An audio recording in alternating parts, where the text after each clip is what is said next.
Hey there, Banditos. Welcome to the latest episode of the Dollar Bin Bandits, where, as always, we fling open the doors of your local comic book shop and talk to your favorite comic book creators of yesterday and today.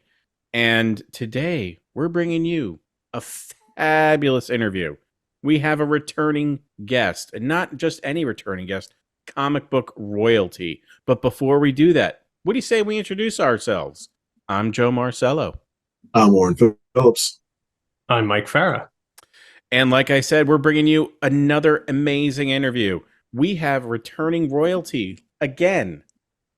We have none other than Tom DeFalco and Patrick Olliffe.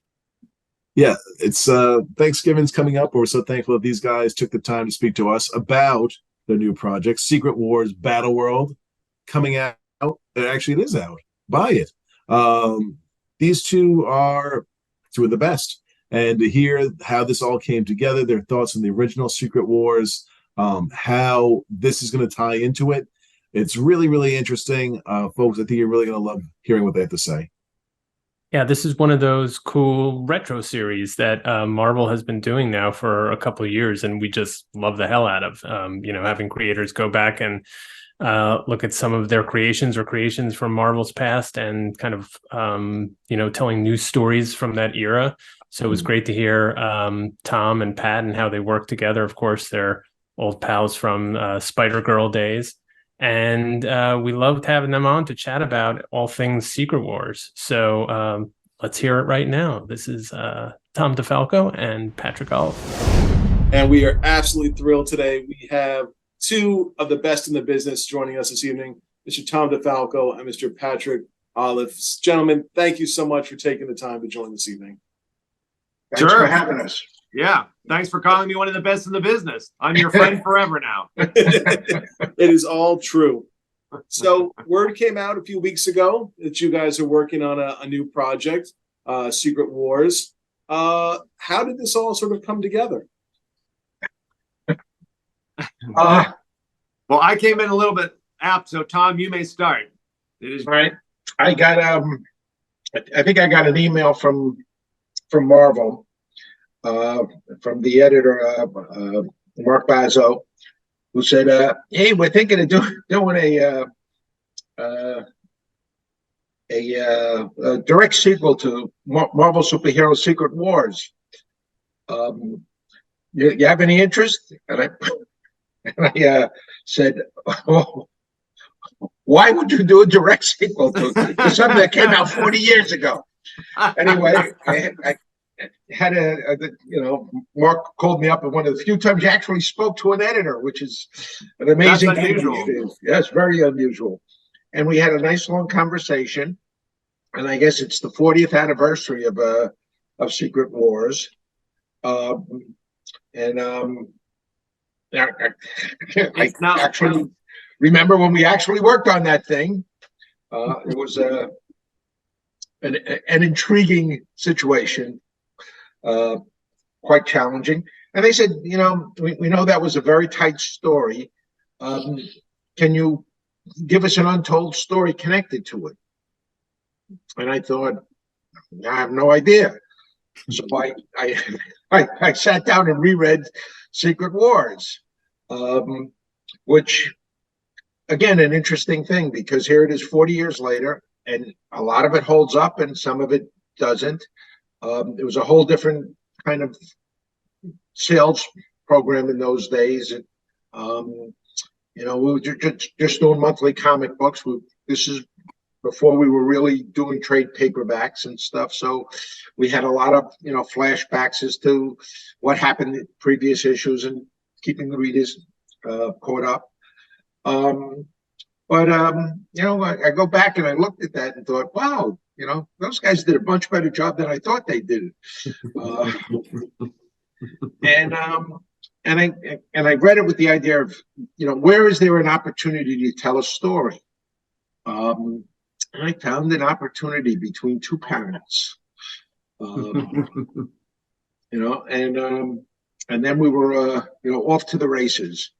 Whenever an editor gives me something that when they propose it to me, I think, Are you guys out of your mind? How can you do that? This story. I'm always the creative challenge always gets to me, so I just get suckered in. And then I figured, oh, they suckered me. Who can I sucker? And they couldn't find anyone else, so they found me. So there you go. Yeah.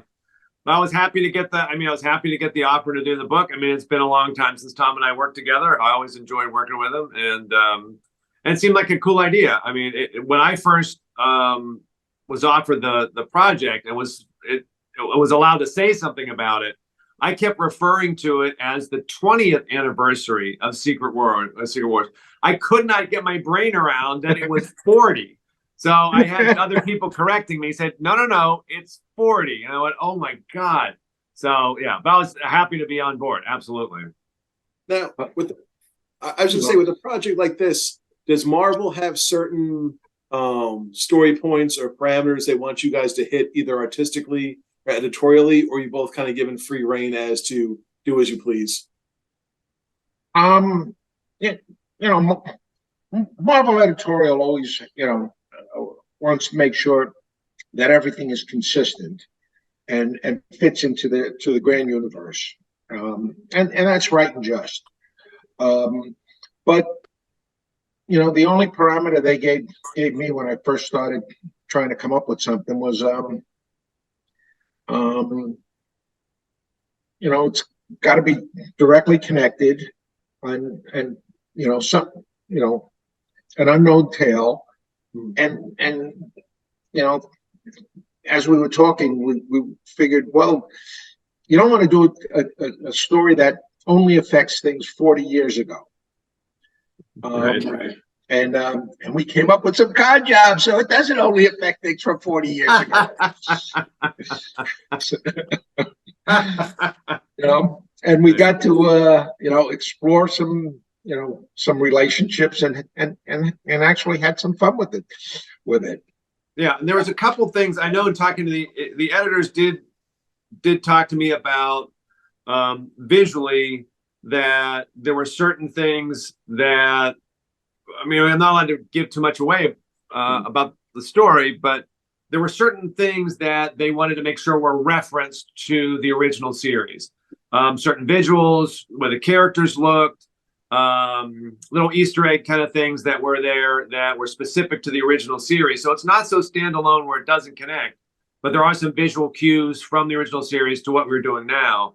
And I think that follows through even through the coloring and everything else like that, that they were aware visually that there should be some nod to the fact that we are connected to that story. That makes sense. Yeah. Now, the original run, from my understanding, was pretty much Jim Shooter's creation. It was his sort of story. What were your guys' thoughts on the original Secret Wars and even Secret Wars 2, as far as story goes and even as art goes? Well, I'm the wrong guy to ask, because I was the editor of the original Secret Wars. And when you're editing a massive project like that, you end up, at least temporarily, hating it and hating everybody connected to it, and just seeing everything that's wrong with it. And, why couldn't we get this? Why couldn't we get that?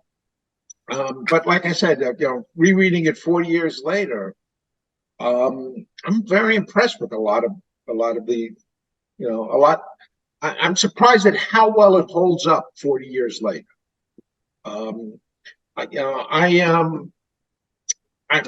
I think Jim Shooter is one hell of a writer. He really, had a vision for those characters, and it really came through. I can't say every line of dialogue was a masterpiece, because I look back at it now and think, why didn't I edit that sentence better? Or stuff like that. What I see mainly are my own mistakes. But I think that 40 years later, I think I'm a little bit sharper in that regard than I was 40 years ago. We all learn as we go. Yeah. I I don't remember if it was Sal or John.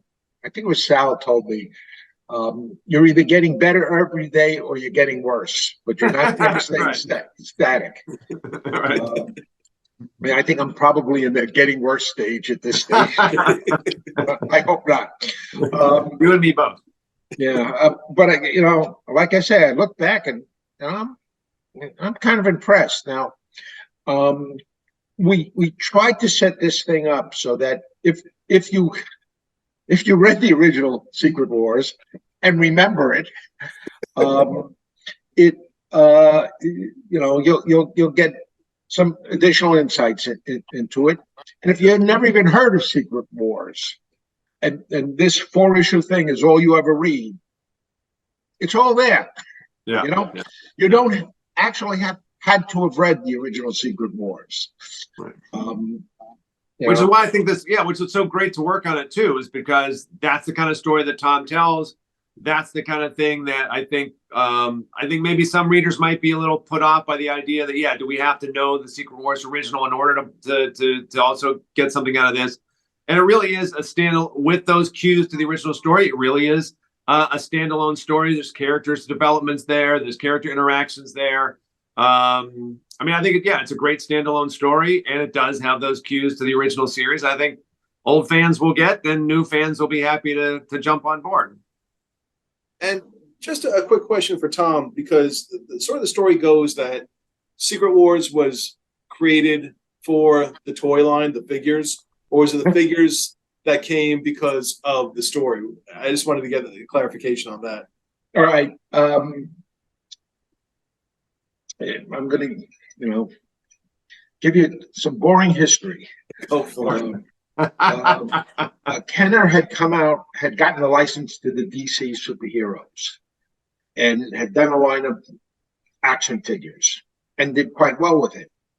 Mattel, fearing that Kenner was going to go after the Marvel license, decided to go after the Marvel license. And they got the license to do a line of toys for Marvel. And they approached us and said, we're going to do this line, and we'd like to, do some comic books that, promote the figures. And we said, we got you covered. We got 4 Spider-Man comic books every month. Fantastic, 4 covers. And they said, well, we've done some research and we find out that kids like secrets. And we're going to call it, we want to call this thing Secret Wars. And they only wanted to call it Secret Wars. And I went to Mattel at one point and sat through I think it was an 8-hour meeting where my job was to get the word Marvel into that title. And after 8 hours, they gave up and they said, okay, we're going to call it Marvel Superheroes Secret Wars. And that's why we got that clumsy title. There you go. And then they said, we would like a comic book based on this. And we said, yeah, well, okay, sure. And then we tried to get a creative team to do the comic book. And we approached, we approached a lot of our top talent who all had the same reaction. I don't want to work on a toy book. I don't want to work on a toy book. And that's what creative person after creative person said. If I gave you some of the names, you would be amazed. I'm sure they're memories from 40 years ago. They'd say, oh, no, nobody ever approached me. But yeah, we did.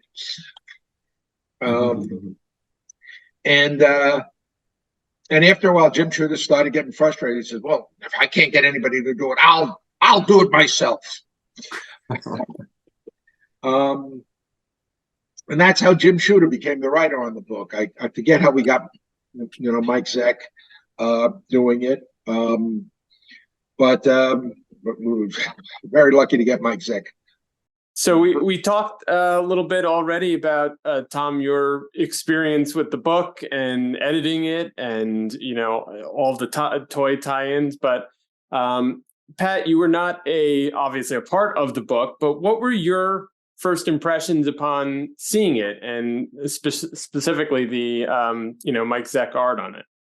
Well, it was not only does Mike's an amazing artist, so you can start right there. So it was it looked great.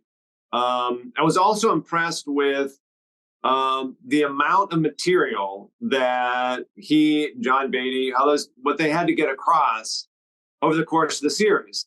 There was a ton of characters, a ton of stuff going on, and really trying to make it very action oriented, but also they kept the clarity of the storytelling.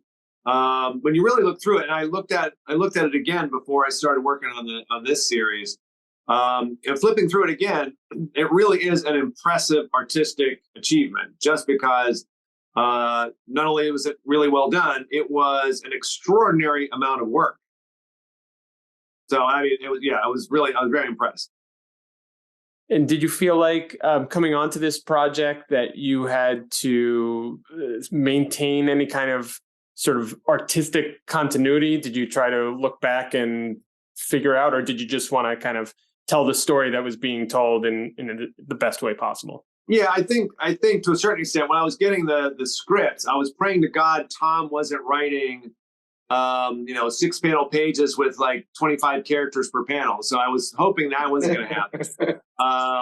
And of course, I disappointed you.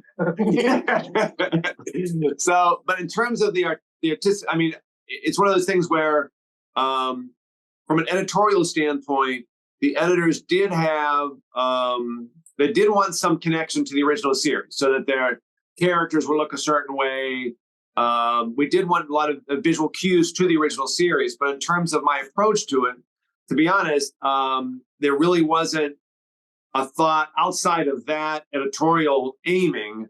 There really wasn't a thought on my part about stylistically changing anything. It was just basically, Tom wrote a great story, and I just tried not to screw it up. That's basically it. Always a good plan. You mentioned earlier how happy you guys were to be working together again. Why does this team work so well together? Because I'm smart enough to let the artist work.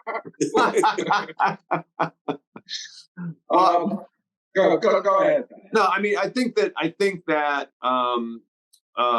it works well together because I think, even though Tom might be a little older than me,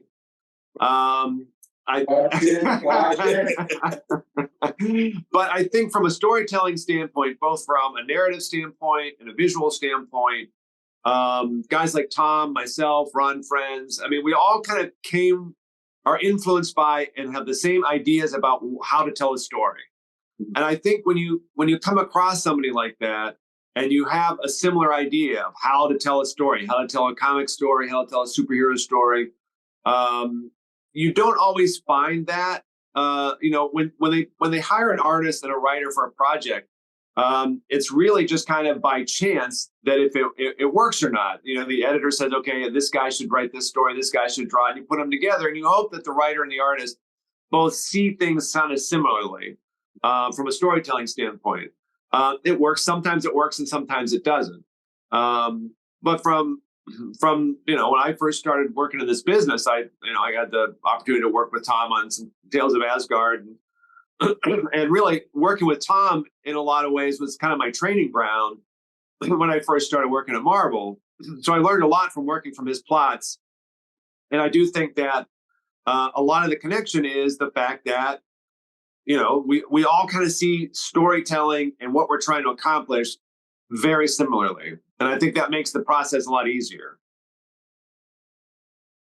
How do you think that? How do you think of that, Tom? Does that work? Yeah, that works. Pat and I did close to 50 issues of Spider-Girl.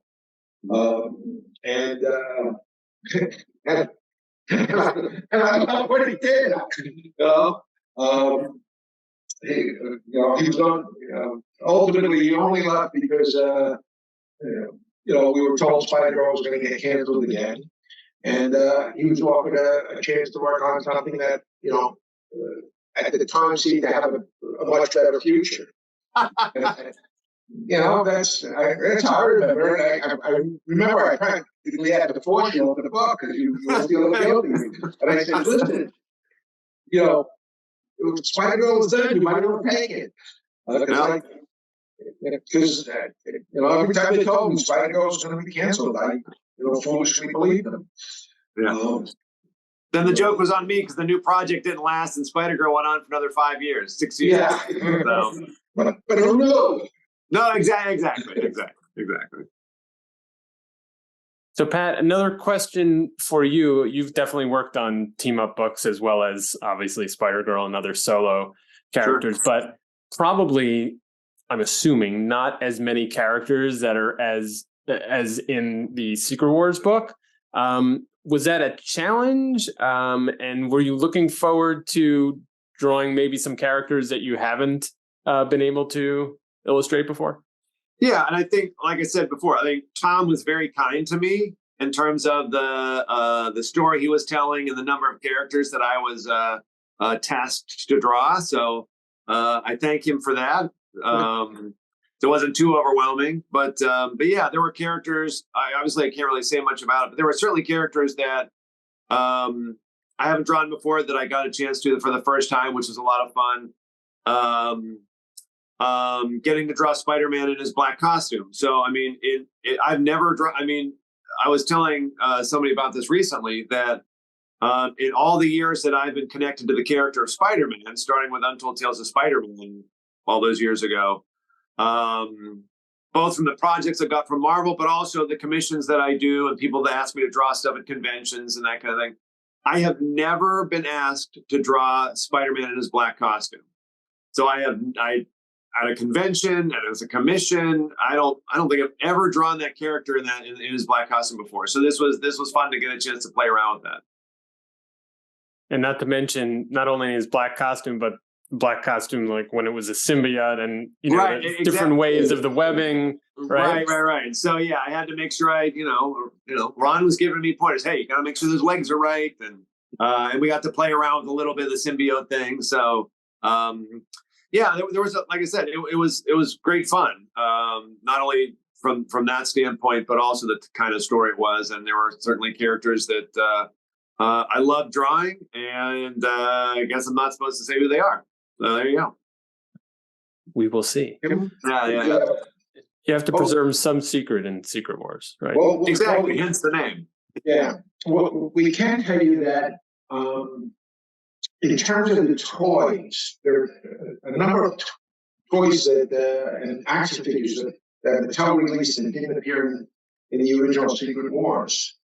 Right. And this time we get to see them. That's all I'm going to say about it. That's a good tease. There you go. So start your detective work. So the series, against the backdrop of obviously so many characters, it really focuses, at least from what I can tell, on Spider-Man and the Human Torch. And I'm wondering, Tom, why focus on those characters, and why focus on, I suppose, a couple of characters at all compared to, all of the ones that you had to play with? Why Spider-Man and Human Torch? Because he didn't want to kill me. That's a good reason. Yeah, well, I have a certain fondness for a certain web swinger. And like I said, when I went through the Secret Wars to try to find out where we could tell a story, I found it between two panels, and those two panels had to feature Spider-Man. And I thought, okay.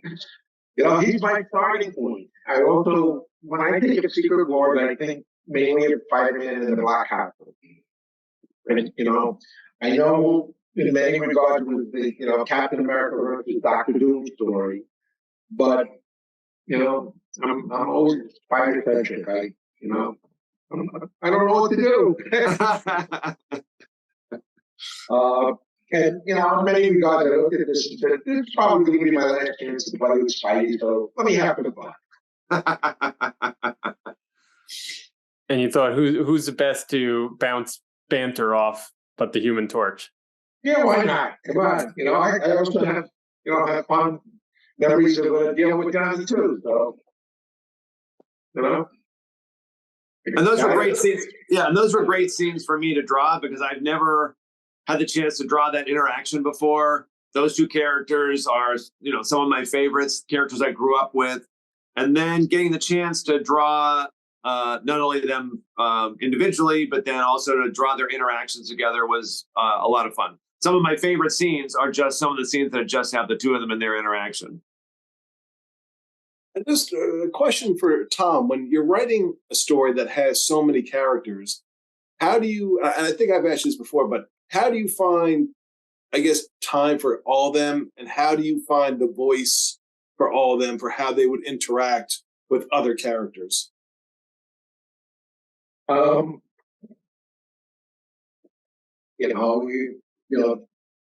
That's kind of the job.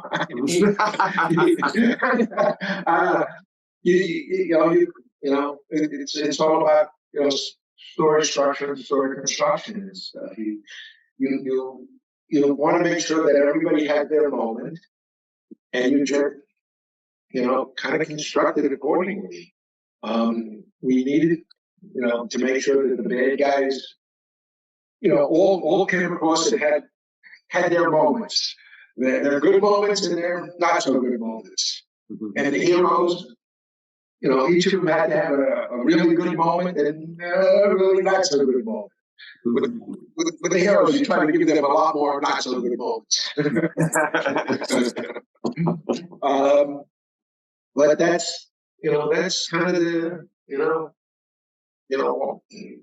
why we writers get paid the big bucks or this or the very mediocre bucks.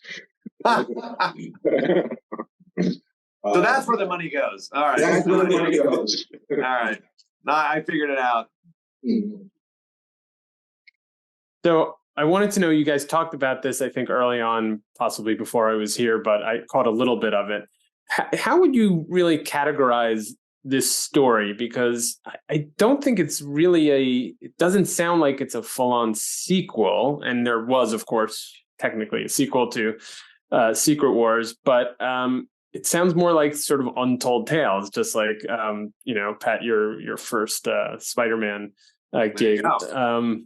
Is that what it is? Is it sort of an... Yeah, exactly. Would you consider this sort of like untold tales around the time of Secret Wars? Sort of, kind of.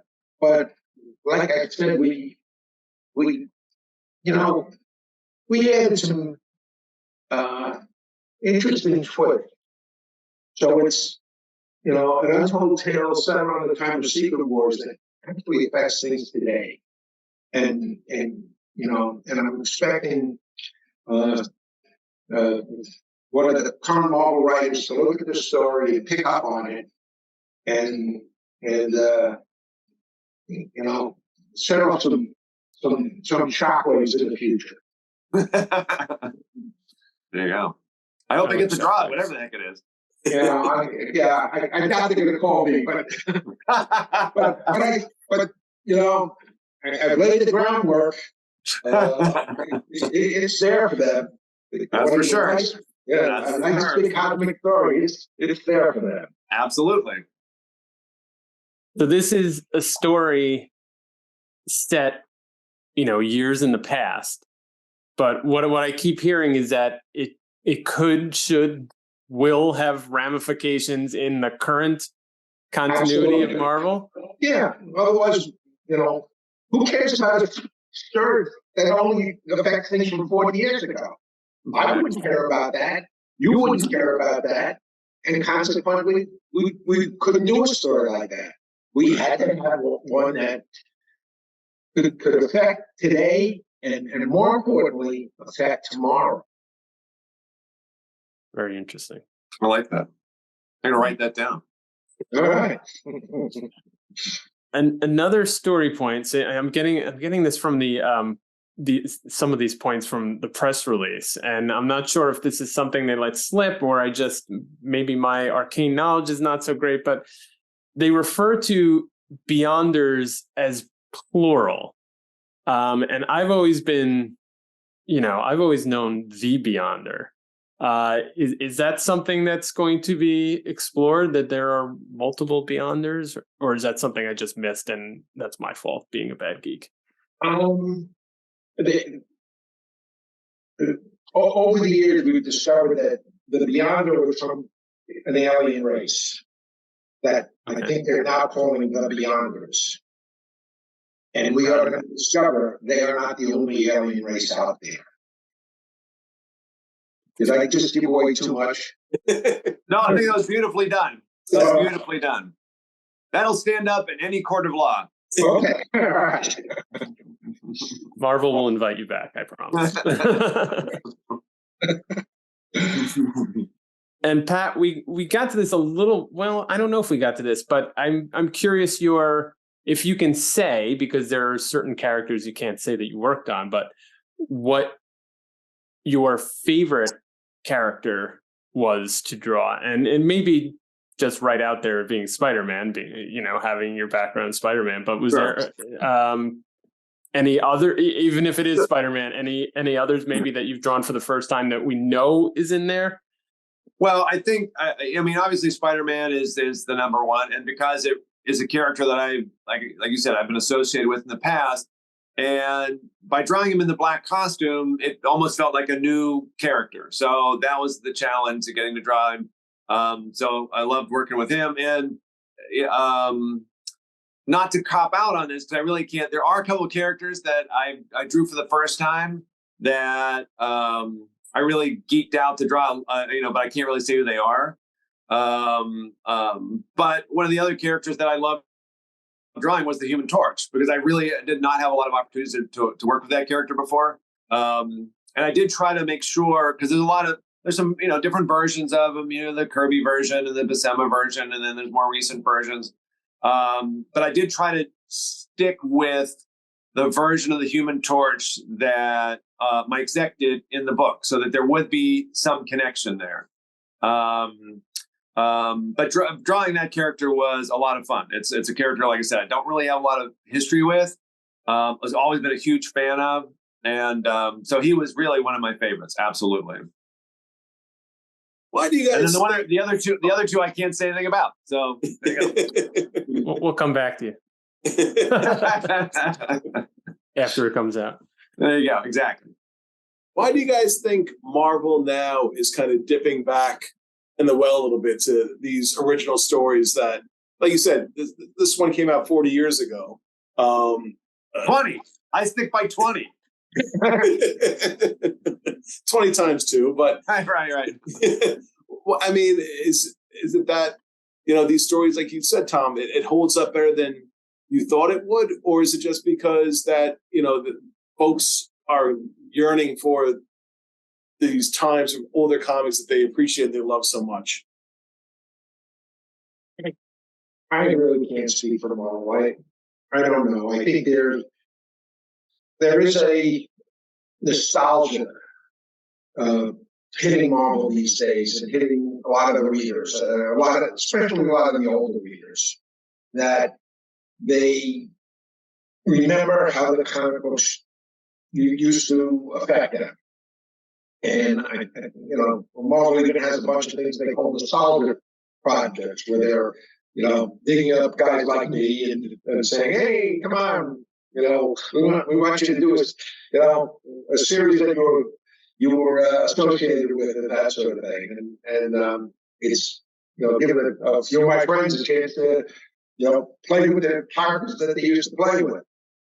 And I think that older readers are not particularly enamored by today's kind of comic books.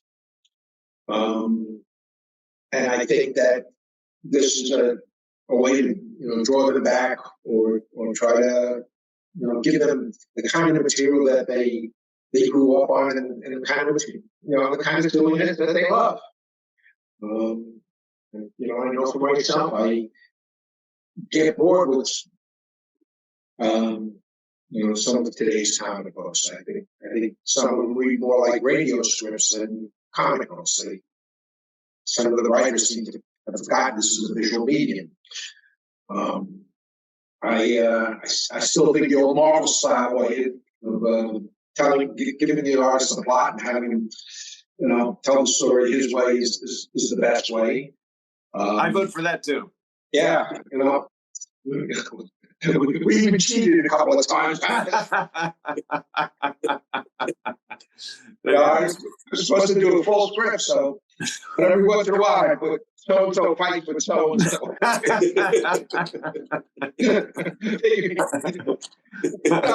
was good. He's going to come up with better visuals than I can come up with. That's the fun part. Yeah. And Pat, what do you think? Well, I think Tom's right. And I do think that there is an audience out there that isn't finding what they like in the current comic books. And it doesn't have to be an either or thing. I mean, there are, in the best of all possible worlds, you would have comics that would appeal to kids in their teens, in their 20s, men and women in their 30s, 40s, and then older. You would be able to find a way to market what you're doing to catch different ages at different, at different age groups and different, genres that they might connect with. So it really doesn't have to be an either or thing. And I think sometimes that conversation gets a little difficult because that sometimes the narrative seems to be that, comics can only be a certain way. When in fact, there should be an audience out there for what we're doing. And I think that's what Marvel was looking for. It said, okay, we have an audience out there that may not feel they're being served by what's going on currently. Well, we're not going to cancel what we're doing now, but what we can do is we can, find a couple of old farts like Tom and I and create a story that connects with that audience. So I think there's a lot of audiences out there, and in a healthy market, you're able to create things to appease each audience. Yeah, and guys like Pat and I, we approach the titles that we're working on in a whole different way than the modern creators do. I'm not saying it was right or wrong, but in the old days when I got on a book, I expected to be on that book for years. Absolutely. And I know that these days, a guy is on a book for 6 issues, and then they get off the book and they have a 2 or 3 page text thing about how they waited their whole lives to write this book. There's a big chance in that sort of thing. And I'm thinking, well, 6 issues, I would have been able to get started. And it's just a different mindset, a different way of doing things. I know I go to a lot of, I don't go to that many, but whenever I go to a convention, I always have a bunch of people who ask me, why aren't you writing a couple of titles for Marvel? And, the answer is, probably, I don't think I can write a couple, physically up to writing, more than one title anymore. And the other reason is Marvel doesn't ask me. Because they, their editors, well, most of them probably don't even think I'm alive anymore. But, surprise! Hey, that is living well. But I think that was one of the things that was that contributed to the longevity of Spider-Girl, is what Tom said before in terms of when we both entered the comic book industry, it was with the idea that you had a regular team. You were going to be on a book for a long run.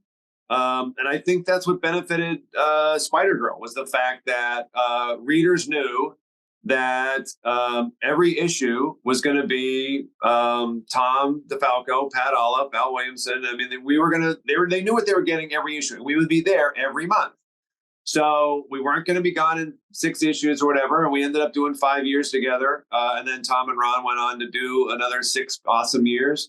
But I think it's that consistency that builds an audience. I mean, we never got huge numbers with Spider-Girl, but they never dropped off the table either. They found their level and they stayed there. And I think a lot of it has to do with the fact that there was an expectation from the fans and the readers that they knew that every month they were going to check back in with a character that they loved, and that they knew who was going to be in charge of, charting her future, telling her stories. And they knew those two dopes were going to be there every month, so they stayed with it. I think that consistency is really important. Yeah, I would agree. I along the same lines of these sort of retro series or nostalgia series, whatever you want to call them. If you were given sort of the keys to the kingdom, and they said you have to do, or if you would like, take a look at any storyline, any era of any team, any character, and do a new story within that realm, what would each of you pick? Tom? I haven't got the slightest idea. I don't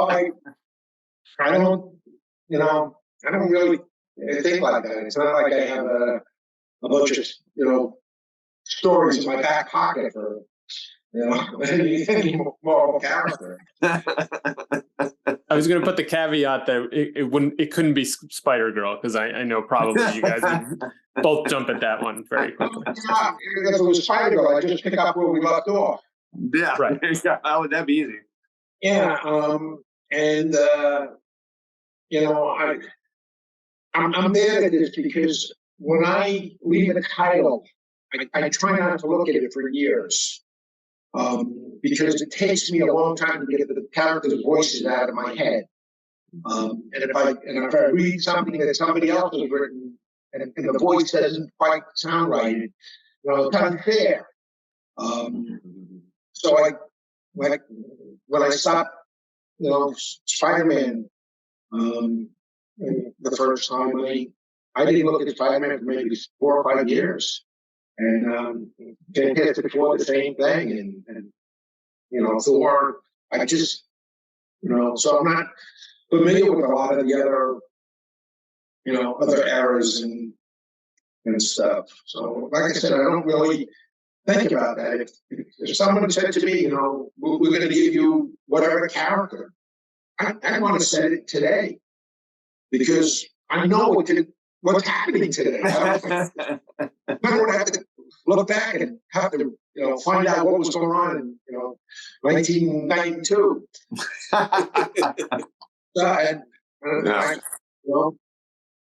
Well, I think it's a little easier from my standpoint in terms of from a visual perspective.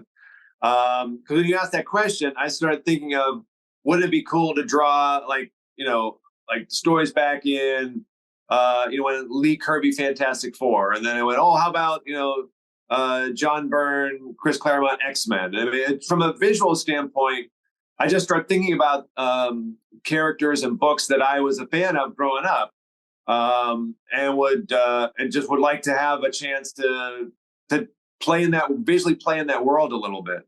So there's no really one answer specifically because my brain hopscotches around the different eras, especially, and not surprisingly, they're the eras that I grew up reading, the ones that really made me a comic book fan to begin with. Getting a chance to play in that world would be a lot of fun. So like I said, I can just keep hopscotching around from different projects that I remember as a kid. But like from Tom's standpoint, it would be harder, I would see, from a writing standpoint, because like Tom said, the voice of the characters are kind of in your head. From a visual standpoint, it becomes just more like, hey, cool, I get to draw this guy. So, that'll be easier. All right, I have one more question, and it's total conjecture. Marvel Studios Isn't has that announced what all of this is? This is very reality based. We can't talk about anything we worked on. Go ahead. Sorry. Okay, so Marvel Studios has announced a Secret Wars movie. I think it's going to be on the Avengers brand. have you both been contacted to adapt your Battleworld miniseries for the new movie? No. Well, we got parts in the movie, right, Tom? We're actually going to be in I thought that was the secret part of the Secret Wars. I thought that Ruined that's it. what it's all about. Yeah, no, and I don't know what part of Secret Wars, whether it's the the original Secret Wars or the Hitman Secret Wars or whatever. I'm sure it's going to be completely different than everything. Yeah, my guess would be there would be some kind of starting point, jumping off point, but then there really probably wouldn't be much connection to anything that came before, or certainly anything that we did. Yeah. So yeah, the Marvel Cinematic Universe is doing pretty good on their own. I'm a big fan of the Marvel movies. I just enjoy most of them, and even the ones that are so are still pretty good. Yep. Like pizza. Yeah. Well, pizza's life. Easy. We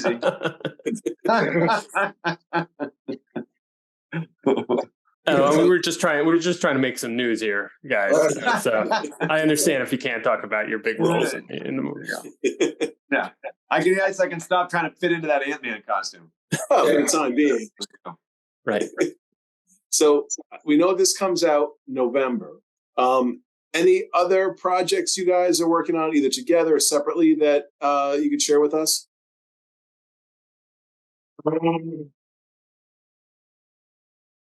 Yeah, probably none. I'm trying to think next. I routinely do stories for the Archie Comics Digest books. These little 5-page stories, because they always give me these impossible things to do to fit into the 5 pages. So, of course, I have to do it. I was going to say, Tom, you're always good for an Archie project coming up at some point, right? No, I love the characters. Archie's my original home. They often say to me, "Hey, we want to introduce a brand new character, we haven't seen in 40 years. You have to redo the character and put it in the murder mystery and do this, do that, and you got 5 pages." And you go, okay. And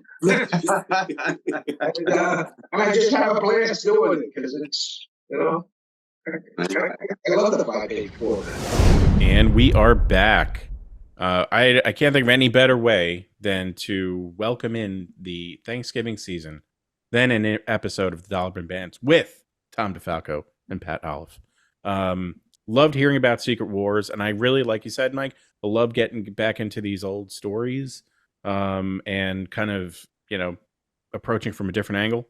And they're really fun. So, whether or not they're in continuity or not, I don't really care. They're fun to read. And, exploring new avenues of old characters is always great. I've been seeing online some of Pat's work for this book, and it's really, he knocks it out of the park. Such a great combination to have these two together. And, Tom's come up with so many comic books and so many stories over the years, and the fact that he can keep putting together fresh, wonderful new material, he is truly a treasure in the comic industry, and we're so glad that he took the time again to talk to us. The third time we've had him on.